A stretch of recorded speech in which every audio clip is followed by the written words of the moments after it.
الناس اللي راهي ترمي في القشور والبقايا تاع الطعام، اليوم جبنا لكم حل كيفاش ديروا منها منفعه ومنها تنقص حاشاك الزبل. شوف كيما هذا القشور تاع الكاوكاو، القشور تاع البنان، القشور تاع البطاطا، البقايا تاع القشور تاع العظام، المهم الحوايج هذو تاع الخضره والفواكه. في عظم خويا المواطن طيشهم وتلحهم في صاك بوبال وتزيد التعب على الخدامه.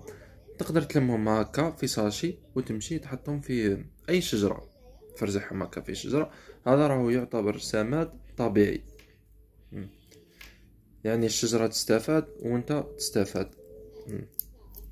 ماذا بين كل مواطن، اي مواطن اللي قادر، ماشي نقولوا الناس كامل، كي تكمل ماكلتك خويا العزيز، هذو المواد العضويه، هذو بقايا الخضر والفواكه والاخر، لمهم في ساشي وروح حطهم قدام اي شجره هكا، فرزعهم قدام اي شجره، تستنفعوا في زوج، وصدقه جاريه على الناس الكل.